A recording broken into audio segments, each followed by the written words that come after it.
marilah kita buka pendalaman komprehensif Bapak Ikhlasul Amal dengan sama-sama baca basmalah.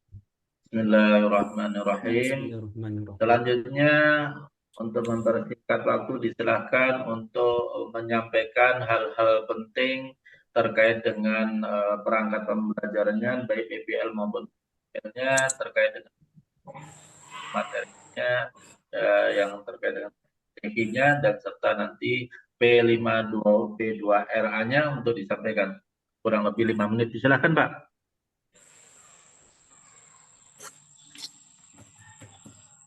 Ya, Bismillahirrahmanirrahim. Assalamualaikum warahmatullahi wabarakatuh.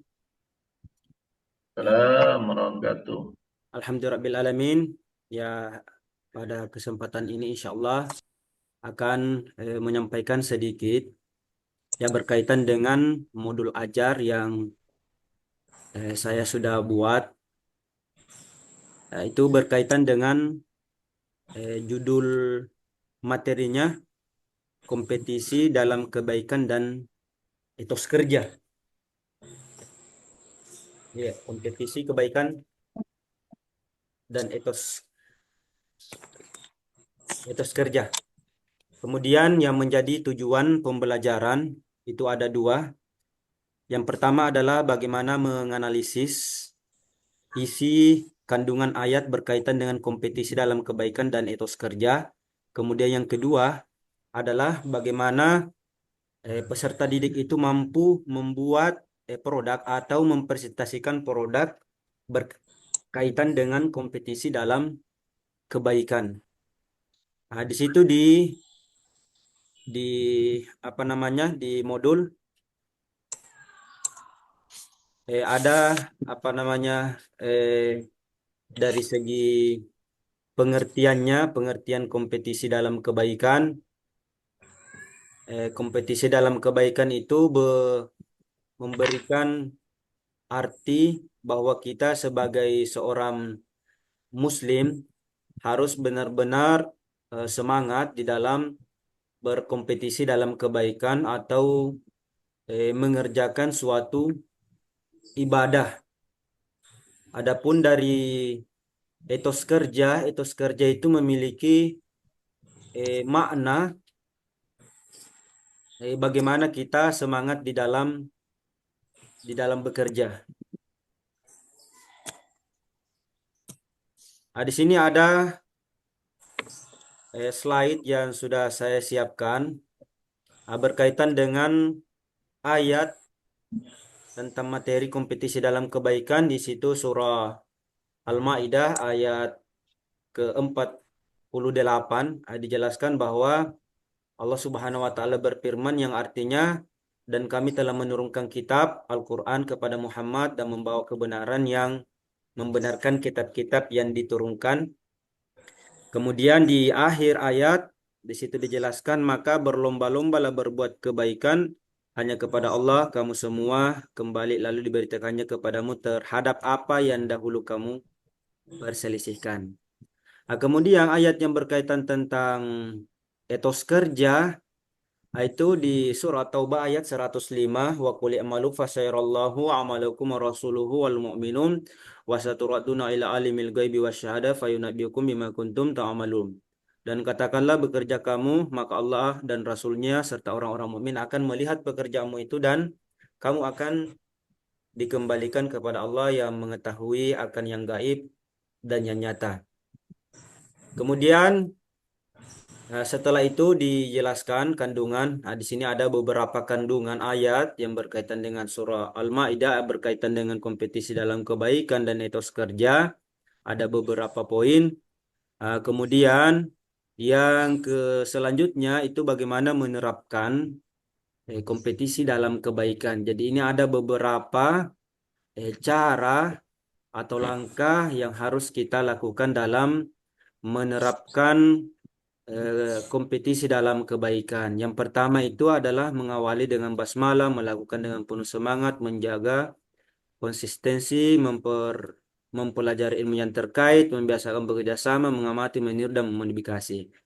Nah, kemudian yang kedua itu menerapkan perilaku mulia berkaitan dengan etos kerja, membuat skala prioritas, meningkatkan semangat pengetahuan dan keterampilan, kemudian saling memberi motivasi, menciptakan suasana kerja, kemudian terakhir melibatkan teknologi canggih.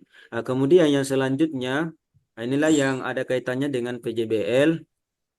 Itu bagaimana peserta setelah memahami materi itu diberikan suatu gambaran permasalahan yang berkaitan dengan bagaimana cara kompetisi dalam kebaikan, bagaimana perilaku tentang etos kerja, kemudian hikmah tentang kompetisi dalam kebaikan dan etos kerja. Di sini dibentuk dalam 3 kelompok.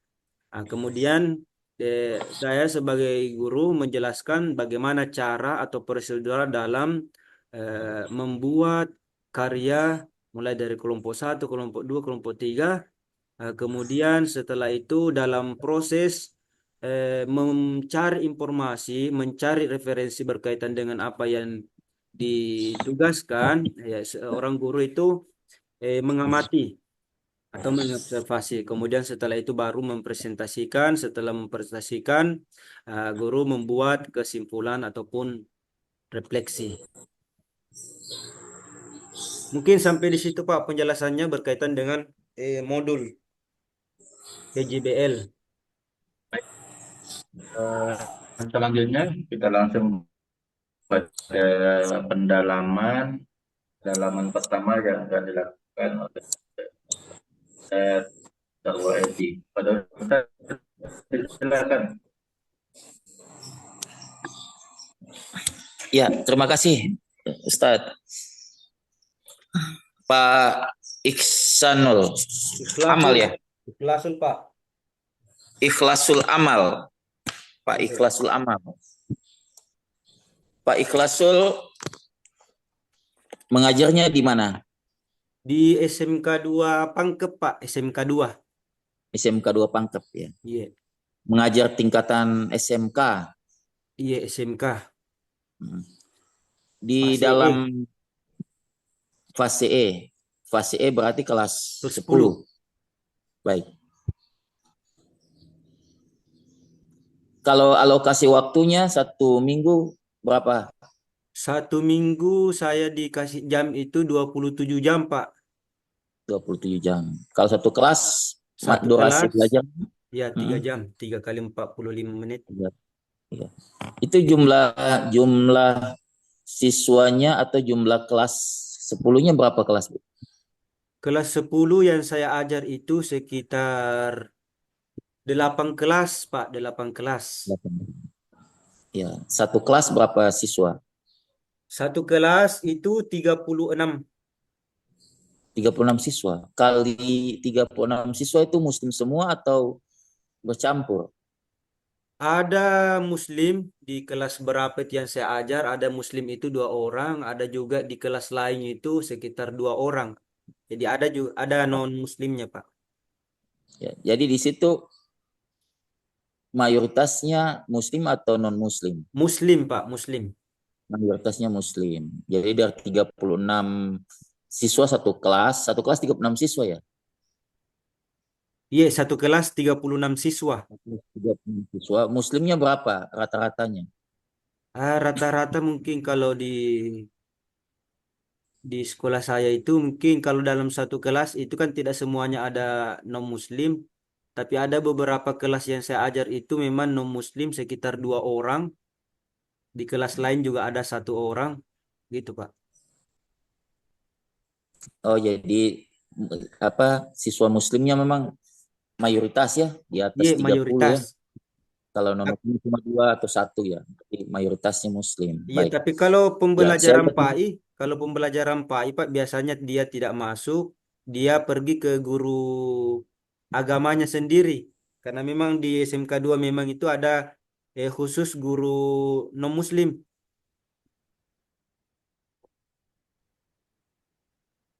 Iya, Pak.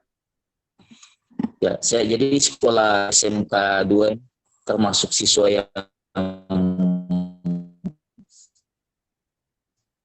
sekolah besar ya. Kurang bagus, Sekolah Pak. besar. Putus-putus jaringannya, Baik, Pak. saya tanya. Oh, sinyalnya ya. Putus. Iya, baik. Kalau suara saya dengar sekarang nih. Halo? Iya, iya. Dengar ya. Judul dari materi Pak Iksanul ini apa? Kompetisi dalam kebaikan dan etos kerja. Kompetisi dalam kebaikan dan etos kerja. Ya. Apa yang diajarkan dalam materi ini? Ada dua tujuannya tadi, Pak. Itu bagaimana peserta didik itu mampu menganalisis isi kandungan ayat berkaitan dengan kompetisi dalam kebaikan dan etos kerja. Kemudian yang kedua itu adalah bagaimana peserta didik itu membuat proyek, kemudian mampu mempresentasikan proyek berkaitan dengan materi. Itu Pak, jadi dua saja Ya, anunya. kenal dulu landasan ya, dua. Ya, baik. Iya. Jadi sebelumnya mereka diajarkan atau landasan hukum ya terkait dengan etos kerja ini, berlomba-lomba dalam kebaikan gitu ya, dan etos Iya. kerja gitu ya. Kemudian mereka disuruh untuk membuat proyek Ya, PJBL. proyek. Ya, proyek PJBL. Saya lebih tekankan kepada proyek PJBL. Proyek PJBL yang dihasilkan apa atau yang ingin dihasilkan apa dalam proyek ini? Yang dihasilkan itu bagaimana peserta didik membuat suatu karya, baik itu berupa PowerPoint ataukah mungkin di Canva berkaitan dengan materi yang kita ajarkan. Misalnya di sini kan ada 3 kelompok yang saya berikan tugas itu.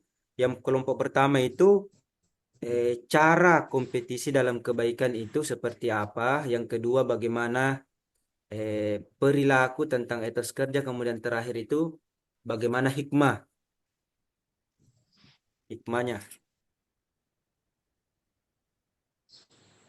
Mungkin seperti itu Pak.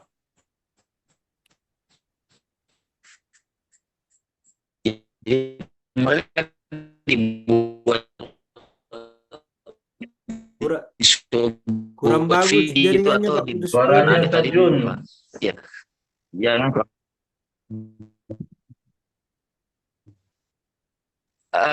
Langsung saja terkait dengan pertanyaan paling paling terakhir saja. Menurut Pak Iksanul, bisa dengar suara saya Pak Iksanul? Bisa Pak. Bisa, oke. Menurut Pak Iksanul, siswa di SMK yang Pak Ikhlasul laksanakan ini, mereka punya kemampuan membuat proyek-proyek ini punya semangat ataukah mereka ini kurang suka untuk buat proyek begitu? Kalau di sekolah saya itu Pak sangat antusias peserta didiknya, semangat kalau kita membuat suatu proyek. Karena di SMK 2 itu memang rata-rata siswa yang betul-betul senang dengan proyek. Iya, jadi ketika kita mengajar, kemudian kita memberikan tugas tentang proyek itu sangat semangat. Bahkan kemarin itu saya mengajar, ada beberapa siswa mengatakan, Pak, kalau bisa Pak kita buat proyek saya Pak supaya cepat selesai, katanya, Iya, jadi daripada mereka lebih. menjelaskan. Iya, iya, iya. Kalau bentuk berlomba-lomba dalam etos kerja untuk yang dibuatkan itu apa saja? Untuk videonya, untuk saya lihat di sini ada menjaga kebersihan, ya. Jadi itu mereka buat video atau gimana tuh untuk terkait dengan PJBL? Di sini saya lihat ada menjaga kebersihan, kemudian berdoa dengan khusyuk gitu. Itu ada seperti apa itu? Bisa dijelaskan? Kalau yang seperti itu PJBL yang saya suruh di sini Pak itu hanya berkaitan dengan berkaitan dengan materi. Tapi kalau dalam pelaksanaannya itu di luar daripada pembelajaran, tapi itu sudah termasuk dalam penilaian. Penilaian. Maksudnya apa? Kita nilai peserta didik itu bagaimana dia menerapkan perilaku kompetisi dalam kebaikan etos kerja itu dilihat dari kesehariannya. Misalnya rajin rajin sholat di masjid. Kemudian kalau ada sampah yang dia dapatkan di lingkungan dia ambil begitu Pak. Mungkin Iya, seperti itu Pak. baik. Jadi mereka bisa memahami pentingnya berlomba-lomba dan untuk berlomba-lomba kebaikan kemudian bisa diterapkan dalam etos kerja Iya. karena di SMK misalnya mungkin kalau di sekolah berarti mereka lebih rajin belajar kan, kalau di SMK mungkin rajin praktek begitu ya. Iya Nah, iya Pak. jadi usahakan memang pembelajarannya memang yang kita berikan itu memang langsung langsung aplikatif ya.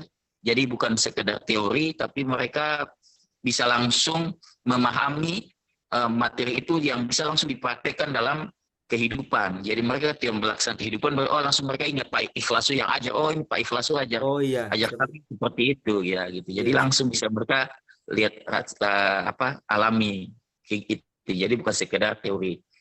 Baik, terakhir dengan asesmen. Saya lihat bentuknya asesmen ada sikap, pengetahuan, dan keterampilan. Ini bisa dijelaskan. Ya itu asesmen ya asesmen sikapnya itu kita membuat rubrik penilaian. Rubrik penilaian itu kalau dari segi sikap. Kemudian dari segi pengetahuan itu bisa dibuat dalam bentuk soal. Misalnya soal pilihan ganda ataupun esai. Mungkin seperti itu, Pak. Oke, baik. Baik, itu aja dulu sebentar ya Pak Ikhlas. Terima kasih sudah menjawab. Selanjutnya saya kembalikan ke Pak Dokter. Silakan Pak Dokter. Baik, terima kasih Stajun. Selanjutnya untuk melakukan pendalaman diserahkan dengan hormat Ustaz. Pada Ustaz diserahkan. Iya, terima kasih Ustaz Dr. Nur Said. Ini yang ketiga ya, ikhlasul amal. Namanya sudah menunjukkan etos kerja dan kompetensi kebaikan. Iya, Pak. Kebaikan. Ya, semoga bisa berkompetisi juga dengan Amin, Pak. kebaikan yang ada di sekolah ini. Iya, ikhlasul. Tadi saya sudah banyak saudara mengeksplor jawaban-jawaban dari pertanyaan Ustaz Sarudi. Kemudian saya hanya ingin mendengarkan dan melihat nanti terkait dengan bacaan dan tulisan ayat Al-Quran. Jadi di materinya itu ada dua surah ya, surah Al-Maidah ayat 48 dan surah At-Taubah ayat 105. Bisa Pak Ikhlas untuk membacakan kembali surah At-Taubah ayat 105? Iya, bisa, Pak. Ya, silakan dengan kaidah tajwid yang benar ya. Iya, Pak. A'udzu billahi minasyaitonir rajim. Bismillahirrahmanirrahim. Wa anzalna إليك الكتاب بالحق مصدقا لما بين يديه من الكتاب ومهيمنا عليه فاحكم بينهم بما أنزل الله ولا تتبع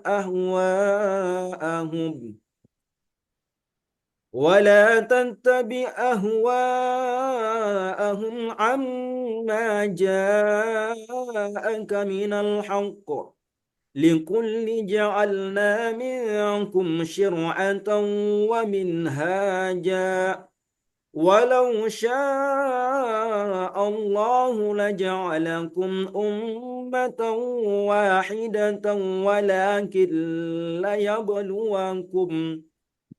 ولكن ليبلوكم فيما آتاكم فاستبقوا الخيرات ilallahi marji'ukum jami'an fayunabbi'ukum bima kuntum fihi takhtalifun. Ya, cukup. Iya baik. Semoga dengan bacaan itu tadi Pak Ikhlas tidak berhenti hanya pada membaca Al-Quran pada satu ujian saja, bisa selalu diterapkan di sekolahnya dalam kehidupan kita sehari-hari.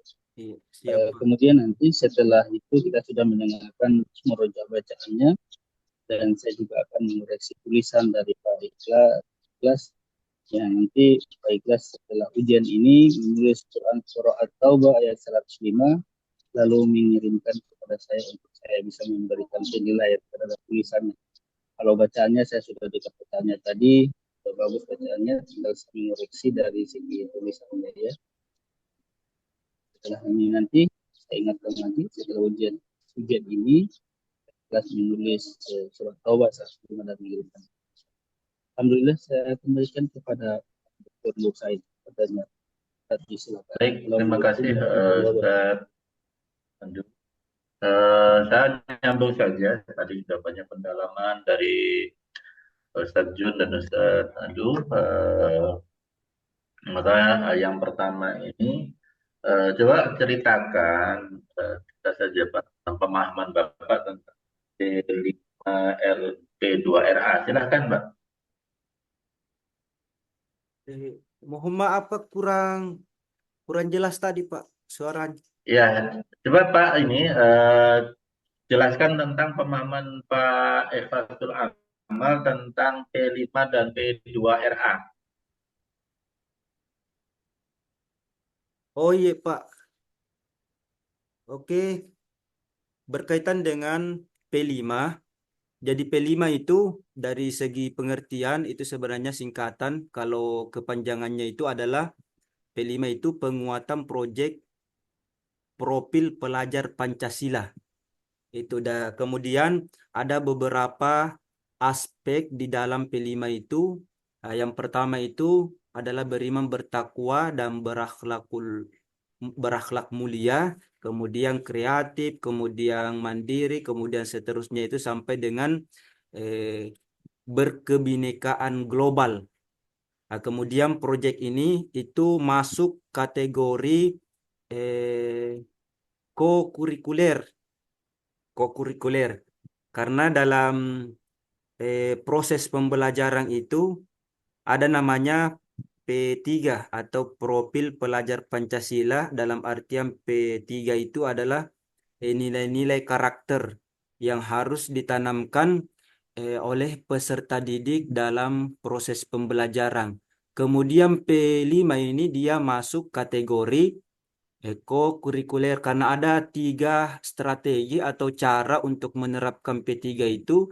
Yang pertama itu ada namanya intrakurikuler, kemudian kokurikuler, kemudian ekstrakurikuler. Ini P5 masuk kategori kokurikuler. Itu bagaimana menanamkan nilai-nilai yang keenam tadi itu terhadap peserta didik. Baik, Pak, yang selanjutnya tentang PTK. Pak ceritakan pemahaman Pak tentang PTK. Kemudian ada kemarin juga tugas yang berkaitan dengan PTK. Jadi PTK itu adalah salah satu jenis penelitian yang dilakukan oleh guru untuk bagaimana dia menyelesaikan problem atau permasalahan yang ada di dalam kelas atau proses pembelajaran.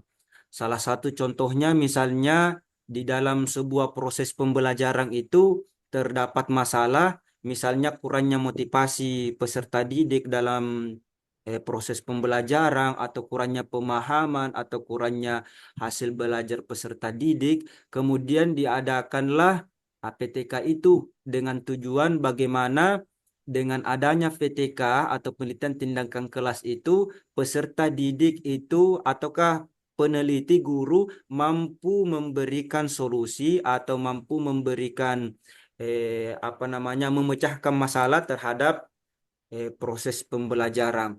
Kemudian dalam PTK itu terdapat beberapa alur. Yang pertama itu bagaimana yang pertama adalah mengidentifikasi masalah.